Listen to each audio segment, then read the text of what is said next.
Student, आज हम लोग homogeneous differential equation first order और फर्स्ट डिग्री में बात करेंगे।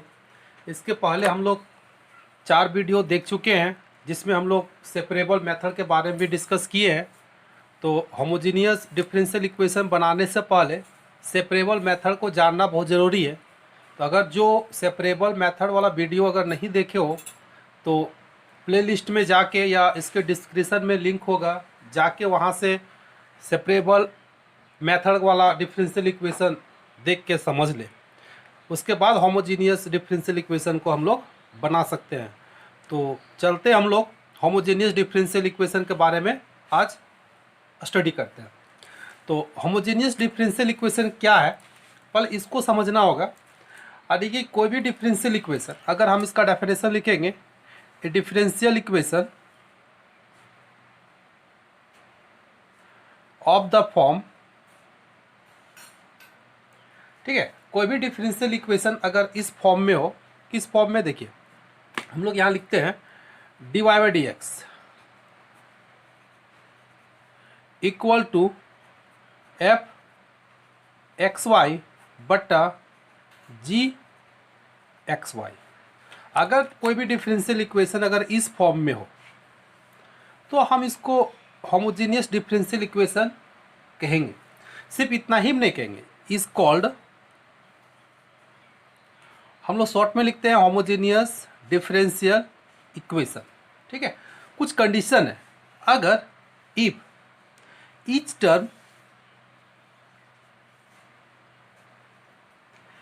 टर्म ऑफ फंक्शन किसका, एफ का, and g x y are homogeneous function, homogeneous function, ठीक है, कैसा होना चाहिए, होमोजीनियस फंक्शन होना चाहिए ऑफ द सेम डिग्री। ठीक है, यानी कि यहाँ पे क्वेश्चन क्या है कि इस फॉर्मेट में लाने के बाद ये दोनों फंक्शन एफ और जी कैसा फंक्शन होना चाहिए, तो होमोजीनियस फंक्शन होना चाहिए, वह भी सेम डिग्री का। तो हम इस डिफरेंशियल इक्वेशन को होमोजीनियस डिफरेंशियल इक्वेशन कह सकते हैं। ठीक है, जैसे एग्जांपल के लिए हम लोग लेते हैं एक डिफरेंशियल इक्वेशन जैसे dy बाई डी एक्स लिए। ठीक है, इसको हम लोग लिख सकते हैं 2xy by x square plus y square.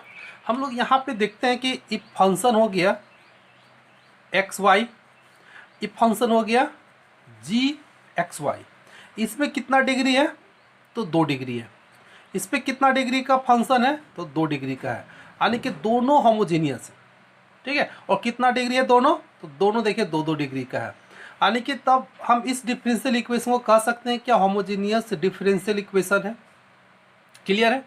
अब यहाँ किसी को यह प्रॉब्लम होता है कि होमोजीनियस फंक्शन पहचानने में कि हम कैसे पहचानेंगे कि यह होमोजीनियस फंक्शन है या होमोजीनियस फंक्शन नहीं है।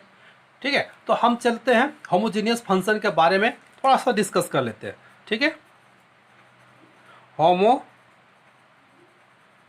फंक्शन, होमोजीनियस फंक्शन हम लोग जूनियर क्लास में पढ़ चुके हैं और हम लोग एक शॉर्टकट तरीका से हम लोग सीखते हैं।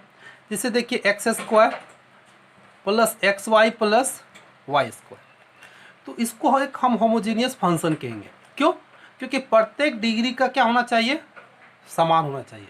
देखिए फर्स्ट डिग्री यानी पहला टर्म में कितना डिग्री है, 2 है। दूसरा वाला टर्म में कितना डिग्री है, 2 है। एक्स में 1 और वाई में 1, तो 2 हो गया। थर्ड वाला टर्म में कितना डिग्री है, 2 डिग्री है। अगर वैसा फंक्शन जिसमें प्रत्येक टर्म का डिग्री क्या होना चाहिए, बराबर होना चाहिए, वैसे फंक्शन को हम होमोजीनियस फंक्शन कहते हैं। ये पहला तरीका हो गया पहचानने का। दूसरा तरीका क्या होता है पहचानने का, ये देखिए फर्स्ट तरीका हो गया। दूसरा तरीका ये बहुत इंपॉर्टेंट है। जैसे हम लोग मान लेते हैं कोई फंक्शन लिखे, जैसे यहाँ रूट अंडर लिख दिए x square plus y square. अब इस फंक्शन को पहचानना है कि होमोजीनियस है या नहीं है। कोई देख के यहाँ से बताएगा कि इसमें भी 2 डिग्री है, इसमें भी 2 डिग्री है, तो बोल देगा कि होमोजीनियस है। ठीक है। अब यह कितना डिग्री का है इसको पहचानना दिक्कत है, तो यहाँ पे सीधे डायरेक्ट बोल देगा कितना डिग्री का है, तो 2 डिग्री का, जो क्या है गलत है। क्यों? क्योंकि यहाँ पे देखिए रूट अंडर है, और होमोजीनियस जो सैंपल डेफिनेशन होता है इस फॉर्मेट में होता है, पावर जो होता है वह किस में होता है, इंटीजर में होता है। ठीक है। अब इस टाइप के फंक्शन को हमको क्या करना है, तो दूसरा टाइप के कंसेप्ट में हम लोग जाएंगे। कोई भी फंक्शन है, इस फंक्शन को हम लोग कन्वर्ट करेंगे x के पावर n, ठीक है, और फाई एक फंक्शन लाएंगे y बटा x। यहाँ पे देखिए ये जो पावर n होगा यही इसका डिग्री कहलाएगा। ठीक है, क्या कहलाएगा, डिग्री। तो डिग्री यहाँ पे n है तो n हो जाएगा, और टोटल फंक्शन होना चाहिए किस फॉर्मेट में, देखिए y बटा x। अगर है x के पावर n है तो फंक्शन होना चाहिए y बटा x में। इसी को हम सेकेंड में लिख सकते हैं। अगर कोई फंक्शन है तो इसको y का पावर n फाई, तो x बटा y। हम लोग यहाँ पे देखिए क्या करेंगे, y के पावर n है तो नीचे आना चाहिए y, या भी कितना डिग्री का होमोजीनियस है, या भी n डिग्री का होमोजीनियस है। तो किसी भी होमोजीनियस फंक्शन को हम तीन तरीके से पहचान सकते हैं। ये पहला जो सिंपल फॉर्म में होता है कि प्रत्येक डिग्री क्या होना चाहिए, बराबर होना चाहिए। दूसरा x का पावर n, सारा फंक्शन को y बटा x में ले आएंगे, या y का पावर n है तो फंक्शन को x बटा y में ले आएंगे, तो हम इसको बोल सकते हैं कि होमोजीनियस फंक्शन है। ठीक है। जैसे एग्जांपल के लिए हम लोग लेते हैं, अभी एक हम एग्जांपल लिए थे एक्स वाई, जैसे root under x square plus y square. यहाँ से हम एक्स स्क्वायर को बाहर निकालेंगे तो कितना बाहर निकलेगा, एक्स, तो 1 प्लस वाई बटा एक्स को क्या लिख सकते हैं, होल स्क्वायर। अब यहाँ पे हम लोग बात करेंगे ये एक्स का पावर यहाँ कुछ नहीं है, 1 है। टोटल फंक्शन को देखिए y बटा एक्स के टर्म में आ गया, यानी कि इसको हम लिख सकते हैं फंक्शन y बटा एक्स। अब यहाँ पे देखें x का पावर कितना हो गया, 1, और टोटल फंक्शन y बटा एक्स में आ गया, तो इसको हम लोग बोल सकते हैं होमोजीनियस फंक्शन ऑफ डिग्री। कितना डिग्री का, तो 1 डिग्री का। ठीक है। इसी तरह का हम और एक फंक्शन ले सकते हैं। अगर हम लोग मान लेते हैं लोग ले लिए x बटा वाई। अब हमको पता करना है क्या यह होमोजीनियस है, और होमोजीनियस है तो कितना डिग्री का है। देखिए टोटल फंक्शन तो x बटा वाई है, यानी कि नो डाउट इसको हम लोग लिख सकते हैं फाई x बटा वाई। अब यहाँ सवाल है कि कितना डिग्री का होमोजीनियस है। यहाँ पे x का पावर देखना है, तो यहाँ x का पावर तो दिख नहीं रहा है, नहीं दिख रहा है तो y नीचे है, तो y का पावर यहाँ पे कुछ नहीं तो 0 लिख सकते हैं, यानी कि यह होमोजीनियस फंक्शन हो गया कितना डिग्री का, तो डिग्री 0 डिग्री का। यह भी होमोजीनियस फंक्शन है तो कितना डिग्री का है, तो 0 डिग्री का है। तो इस तरह से हम फंक्शन को पहचान सकते हैं कि होमोजीनियस है या नहीं है। और एक एग्जांपल हम लोग ले लेते हैं, जैसे साइन y बटा एक्स प्लस y बटा एक्स। अब इसका बात करेंगे कि यह फंक्शन जो है होमोजीनियस है या नहीं है। तो टोटल पहले फंक्शन को देखेंगे कि यह भी फंक्शन है तो y बटा एक्स के टर्म में, सेकेंड वाला भी फंक्शन y बटा एक्स के टर्म में है, यानी कि इसको हम लोग लिख सकते हैं x के पावर 0 फाई y बटा एक्स, यानी कि उसी कंसेप्ट में आ गया, यानी कि भी होमोजीनियस फंक्शन है ऑफ कितना डिग्री का, तो 0 डिग्री का। तो इस तरह से हम किसी फंक्शन को होमोजीनियस फंक्शन है कि नहीं हम इजी से पहचान सकते हैं। अब जब तक हम होमोजीनियस फंक्शन को नहीं पहचानेंगे तो होमोजीनियस डिफरेंशियल इक्वेशन को पहचानना संभव नहीं है। तो पहले डिफरेंशियल इक्वेशन को पहचानने से पहले हमको फंक्शन को पहचानना होगा कि होमोजीनियस फंक्शन है या नहीं है। तो ये क्लियर हो गया, यानी कि अब होमोजीनियस डिफरेंशियल इक्वेशन को भी हम पहचान लेंगे, होमोजीनियस फंक्शन को भी पहचान लेंगे। अब आगे हम लोग चलते हैं कि होमोजीनियस फंक्शन को सॉल्व कैसे करते हैं। ठीक है, तो चलते हैं। चलिए हम लोग यहाँ पे क्वेश्चन लिए हुए हैं कि solve x square D y plus y x plus y d x equal to 0 solve करने के लिए बोल देगा, या फिर फाइंड द जनरल सोल्यूशन। इसमें भी हम लोग 2 टाइप का सोल्यूशन निकालेंगे, जनरल सोल्यूशन और पार्टिकुलर सोल्यूशन। तो चलिए सॉल्व करते हैं। तो x square D y plus y x plus y d x. तो सबसे पहले इस डिफरेंशियल इक्वेशन को हम इसके स्टैंडर्ड फॉर्म में कन्वर्ट करेंगे। तो स्टैंडर्ड फॉर्म में कन्वर्ट करने के लिए इसको 2 पार्ट में डिवाइड करेंगे।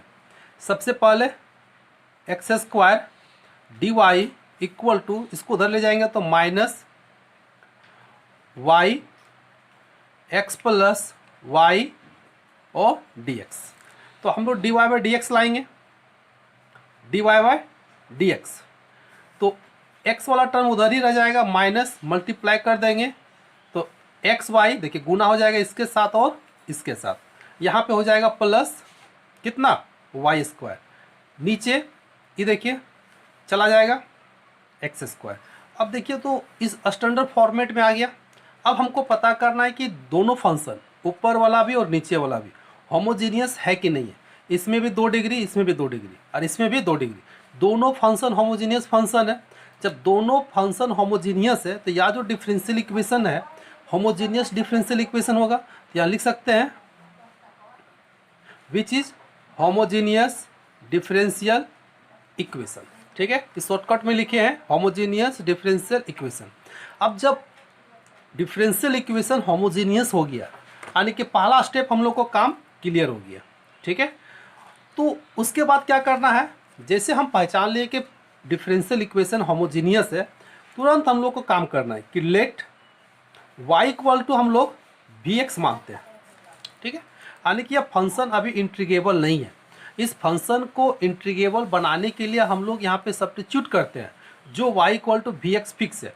अब इसको हम लोग जब डिफ्रेंशिएट करेंगे विथ रिस्पेक्ट टू x तो कितना होगा, dy by d x equal to, जब x के रिस्पेक्ट में करेंगे तो v होगा और यहाँ पे x हो जाएगा और v को करेंगे x के रिस्पेक्ट में तो dv बाई डी एक्स हो जाएगा।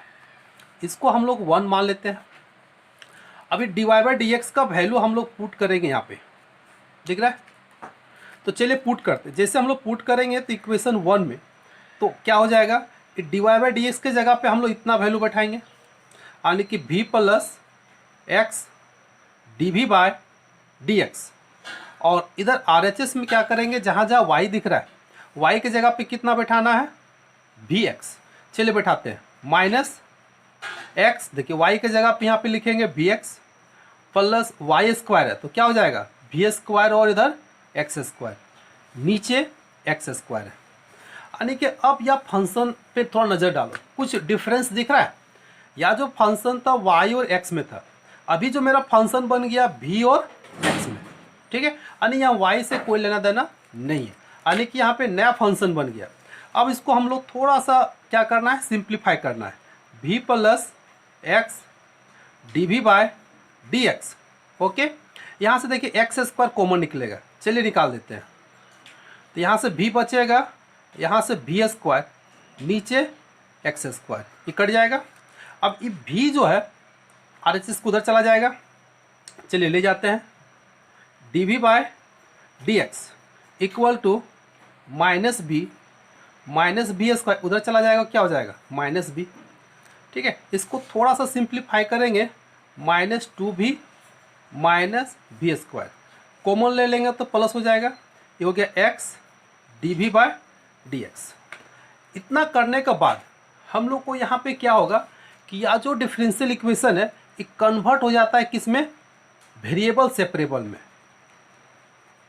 वेरिएबल सेपरेबल मेथड में कन्वर्ट हो जाता है। यानी कि 2 स्टेप हम लोग काम किए। पहला स्टेप में d Y by D x को एफ एक्स और जी एक्स में कन्वर्ट कर दिए। यहाँ पे y इक्वल टू हम लोग क्या किए, बी एक्स को पुट किए, फिर डिफ्रेंशिएट किए और d Y by D x का वैल्यू बैठाने के बाद, ठीक है, जो डिफरेंशियल इक्वेशन था होमोजीनियस में, यह होमोजीनियस कन्वर्ट हो गया किस में, तो वेरिएबल सेपरेबल में। अब यहाँ पे कंसेप्ट किसको लगाएंगे, जब वेरिएबल का कंसेप्ट मैंने डिफरेंशियल इक्वेशन हो गया तो कंसेप्ट यहाँ पे तो इसी का लगेगा, फिर वही कंसेप्ट लगाएंगे वेरिएबल सेपरेबल का और फिर इंटीग्रेट करके सॉल्व करेंगे। तो हम लोग याद करते हैं कि वेरिएबल सेपरेबल में क्या करते थे कि vx को एक साइड और x वाला को एक साइड करते थे, ठीक है, याद कर लो एक बार। तो हम लोग वही करते हैं, सारा v वाला टर्म है इसको हम इधर ले आते हैं और x वाला को उधर ले जाते हैं। तो dv by minus 2v plus v square equal to dx, और ये x जो है नीचे आ जाएगा, ठीक है। देखिए टोटल x वाला टर्म एक तरफ, v वाला टर्म एक तरफ, यहाँ y से कोई लेना देना अभी नहीं है फिलहाल।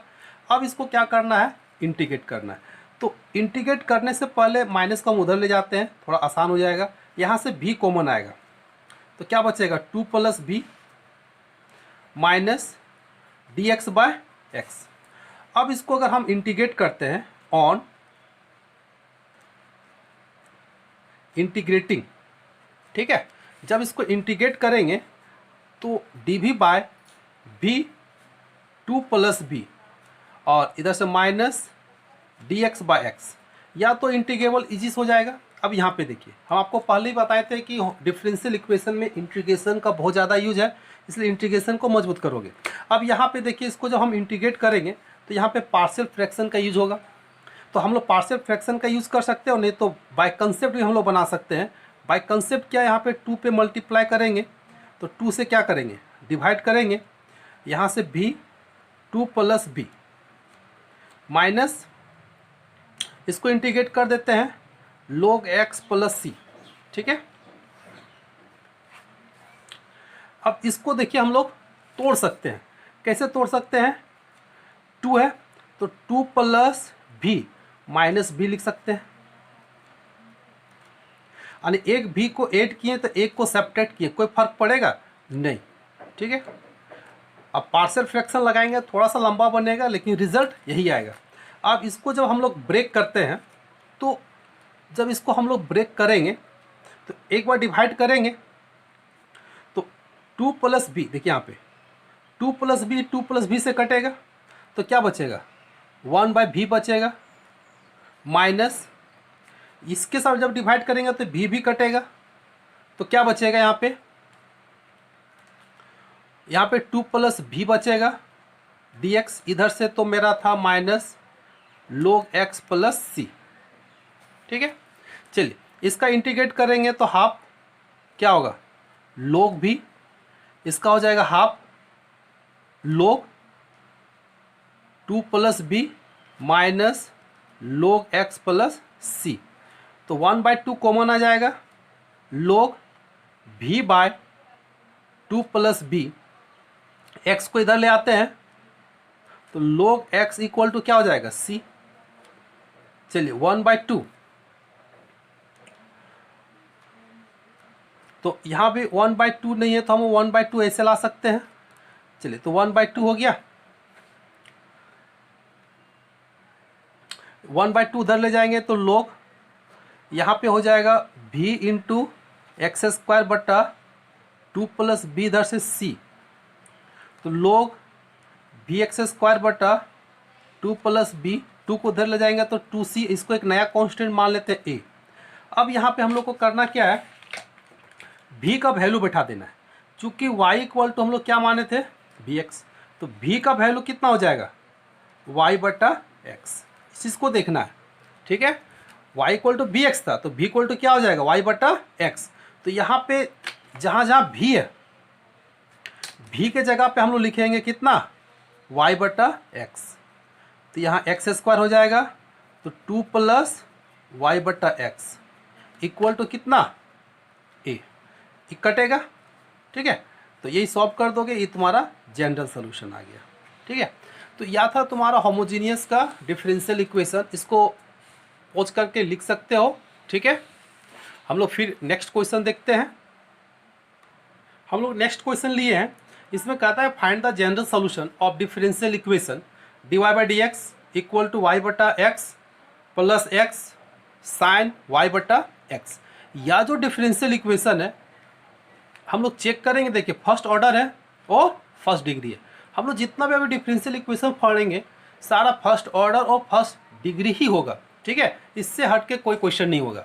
यहाँ पे तो होमोजीनियस के फॉर्मेट में दिया हुआ है, पहले हमको चेक करना है कि होमोजीनियस डिफरेंशियल इक्वेशन है या नहीं है। तो चेक करते हैं, पहला टर्म देखिए दोनों में सेम डिग्री है, सेकेंड टर्म भी कितना है, देखिए 1 डिग्री है, ठीक है। सेकेंड टाइप का होमोजीनियस फंक्शन, इसका मतलब यह होमोजीनियस डिफरेंशियल इक्वेशन है। या जो इक्वेशन है कैसा है, होमोजीनियस डिफरेंशियल इक्वेशन। तो जैसे होमोजीनियस डिफरेंशियल इक्वेशन आता है, हम लोग पहला काम क्या करते हैं, y = vx मानते हैं। अब इसको डिफरेंशिएट करेंगे हम लोग विथ रिस्पेक्ट टू किसका, x का। तो क्या मिलेगा, dy by D x equal to भी plus x D we by D X, क्योंकि यहाँ पे प्रोडक्ट रूल लगेगा, u इंटू वी का प्रोडक्ट रूल लगा के डिफ्रेंशिएट करोगे तो इतना आ जाएगा। अब यहाँ पे देखिए dy बाई डी एक्स है, यहाँ पे dy बाई डी एक्स का वैल्यू निकल गया, तो देयरफॉर हम लोग 1 में क्या करेंगे, dy बाई डी एक्स का वैल्यू बैठा देंगे।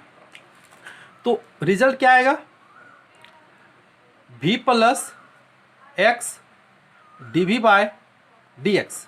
ठीक है, RHS में भी क्या करेंगे, जहाँ जहाँ y दिखता है y के जगह पे क्या लिखेंगे, bx।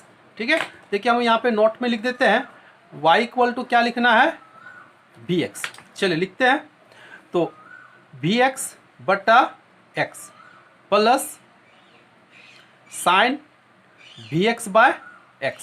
कैलकुलेट करते हैं, देखिए x x कट जाएगा, तो देखिए v plus x D v by d x equal to, यहाँ से क्या बचा v, यहाँ से आपका बचा साइन b।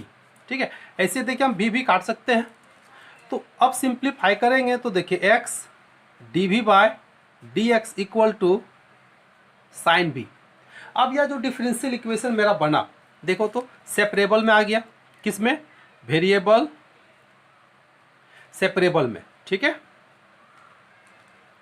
तो अब वही कंसेप्ट सेपरेट करते हैं, x को एक तरफ और v को एक तरफ, तो डी वी बाय इसको लिख सकते हैं साइन v, और इधर से डी एक्स बाय एक्स। देखिए v वाला एक तरफ, x वाला एक तरफ। अब क्या करना है, इसको इंटीग्रेट करना है, ऑन चलिए इंटीग्रेटिंग। तो जब हम इसको इंटीग्रेट करेंगे sine v d x by x, तो यहाँ पे साइन का इंटीग्रेशन देखिए उसको ऊपर ले जाएंगे फंक्शन को, तो साइन का क्या होता है, कोसेक भी डी वी। ठीक है, equal to d x by x. तो कोसेक का इंटीग्रेशन याद है, नहीं याद है तो हम लिख देते हैं log tan कितना v बाई टू। ऐसे कोसेक का दो होता है, log कोसेक माइनस कोटेक्स भी होता है, tan के भी फॉर्मेट में होता है। तो tan के फॉर्मेट में बनाते हैं, आसान रहेगा, और यहाँ से log x प्लस c। ठीक है, हम लोग लिख सकते हैं, क्लियर है। अब हम लोग बात करते हैं आगे, एक मिनट, हम लोग यहाँ पे थोड़ा सा मिस्टेक, देखिए यहाँ पे x था, हम लोग x यहाँ पे छोड़ दिए हैं, देखिए x यहाँ पे छूटा है, यहाँ पे x छूट गया है, देखिए हम रेड पेन से लिख देते हैं। तो ये जो x छूटा हुआ था, यहाँ से x देखिए कट जाएगा, तो ये x कट जाएगा, तो यहाँ पे सिर्फ क्या बचेगा, dx बचेगा, और dx का क्या हो जाता है, सिर्फ x होगा। तो अब हम लोग आते हैं log tan v, तो v का वैल्यू कितना हो जाएगा, y बटा एक्स। तो यहाँ पे हम लोग लिखेंगे y बटा एक्स, तो यहाँ पे क्या हो जाएगा 2x, और इधर से x प्लस c। ठीक है, देखिए अब इससे ज़्यादा हम इसको सिंप्लीफाई नहीं कर सकते हैं। ठीक है, तो यह जो सॉल्यूशन हुआ, ठीक है, इस सॉल्यूशन को हम लोग क्या बोलते हैं, जनरल सॉल्यूशन। सॉल्यूशन के बारे में हम लोग पढ़ चुके हैं कि जिसमें आर्बिट्री कांस्टेंट हो, यहाँ पे c क्या है, एक आर्बिट्री कांस्टेंट है, तो ये हो गया तुम्हारा जनरल सॉल्यूशन। तो इस तरह से डिफरेंशियल इक्वेशन का हम लोग जनरल सॉल्यूशन निकाल सकते हैं बहुत इजी से। ठीक है, तो इसको नोट कर लो। फिर हम लोग अभी देखते हैं पार्टिकुलर सॉल्यूशन, कि पार्टिकुलर सॉल्यूशन कैसे निकालते हैं। ठीक है, चलिए यहाँ पे एक क्वेश्चन दिया है कि find the particular solution x cos y बटा x d Y by D x equal to y cos y बटा एक्स प्लस एक्स। तो यह जो डिफरेंशियल इक्वेशन है, इस डिफरेंशियल इक्वेशन का क्या करना है, पार्टिकुलर सॉल्यूशन निकालना। इसके लिए कुछ पार्टिकुलर कंडीशन देखिए यहाँ पे दिया हुआ है, x का वैल्यू 1, y का वैल्यू पाई बाय 4। तो चलिए हम लोग निकालते हैं। तो गिवन डिफरेंशियल इक्वेशन हम लोग लिख लिए, पहले चेक करते हैं कि यह किस फॉर्मेट में, होमोजीनियस में है या नहीं है। तो सबसे पहले इसको d Y by D x को एक साथ रखेंगे, तो यहाँ पे हम लोग D Y by D x लिखते हैं, तो उधर से y कॉस y बटा एक्स प्लस कितना x बाय, ये नीचे चला जाएगा x कॉस y बाय एक्स। ठीक है, अब देखिए तो होमोजीनियस में है कि नहीं, ऊपर वाला एफ एक्स फंक्शन है ये भी 1 डिग्री का है, ये भी देखिए 1 डिग्री का है, ये भी होमोजीनियस फंक्शन है। नीचे वाला भी देखिए 1 डिग्री का है, यानी कि यह होमोजीनियस फंक्शन है, मतलब यह होमोजीनियस क्या है, which is homogeneous differential equation first order और फर्स्ट डिग्री। ठीक है, तो अब हम लोग वही प्रोसेस काम करेंगे। चलिए y इक्वल टू क्या मानते थे, bx।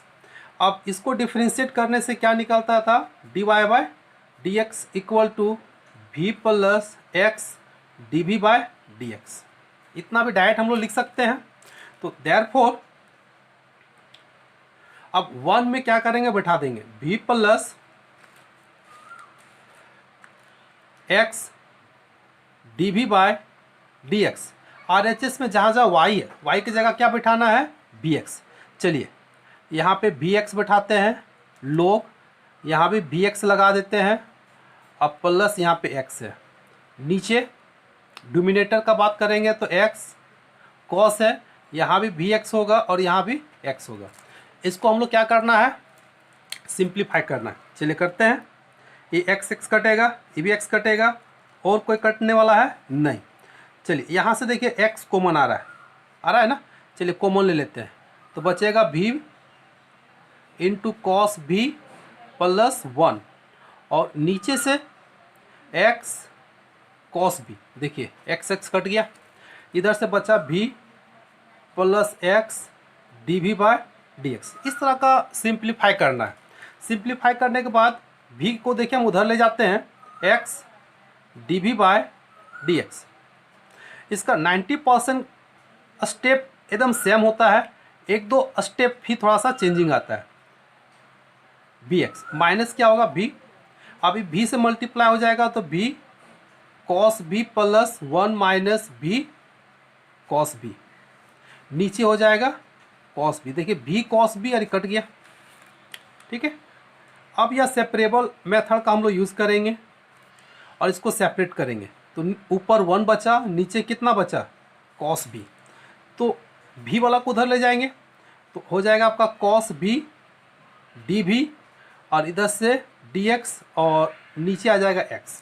क्लियर है, क्या करना है सबको पता है, अब इंटीग्रेटिंग करना है। तो चलिए इंटीग्रेट कर देते हैं। तो इंटीग्रेट करेंगे तो cos v d v equal to d x by x.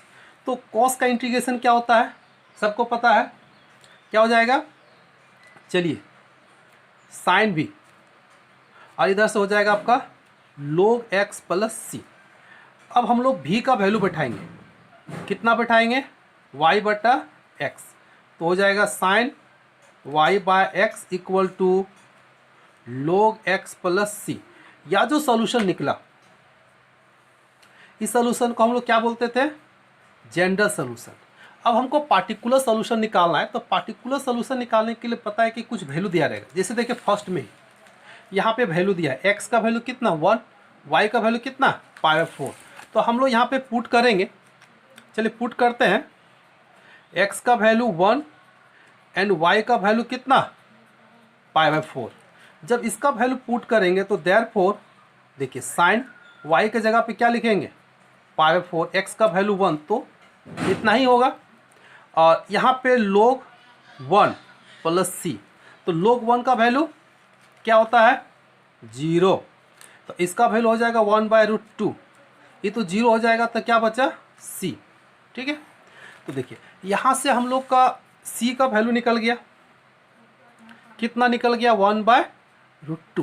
तो देयरफॉर पार्टिकुलर सॉल्यूशन क्या इम्प्लाइज करेगा, यहाँ पे इस जगह पे देखेगा, तो अब यहाँ पे लिखेंगे साइन y बटा x equal to log x, और इस c के जगह पे कितना लिखेंगे प्लस 1/√2। अब यह जो रिजल्ट आया, इसमें कोई भी आर्बिट्री कांस्टेंट है नहीं है।